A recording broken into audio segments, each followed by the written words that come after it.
Kurnool collector కార్యాలయం ఎదుట taxi డ్రైవర్లు ధర్నా చేశారు. సేఫ్టీ డ్రైవర్ల అసోసియేషన్ ఆధ్వర్యంలో నిర్వహించిన ఈ కార్యక్రమంలో డ్రైవర్లు మాట్లాడుతూ వైట్ బోర్డు వాహన యజమానులు ప్రయాణికులను ఎక్కించుకుని ప్రభుత్వానికి నష్టం కలిగిస్తున్నారన్నారు.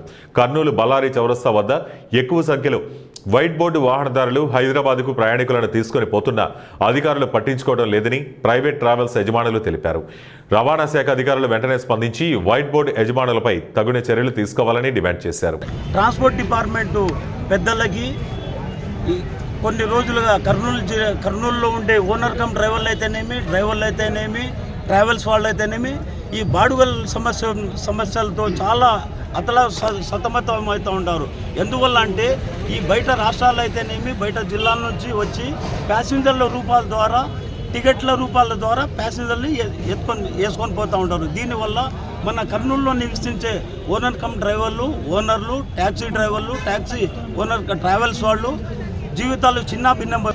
గవర్నమెంట్ ఆఫీసులో పెట్టినటువంటి కార్లకు ట్యాక్సీలు కట్టుకొని డ్రైవర్లని జీవనోపాధి లేకుండా ఇబ్బంది పడే పరిస్థితి వచ్చింది.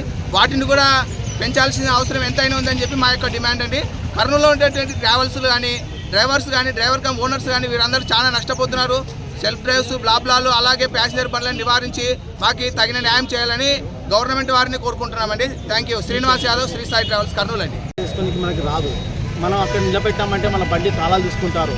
బట్ ఏమంటే అందువల్లే ట్రావెల్స్ వాళ్ళు చాలా ఇబ్బంది పడుతున్నారు.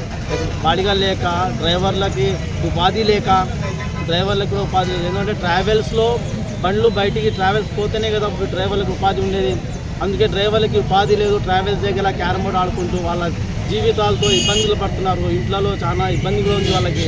ఒక్కొక్కరికి 2 ఆడపిల్లలు ఉంటారు, 3 ఆడపిల్లలు ఉన్నారు, డ్రైవర్లు ఉన్నారు.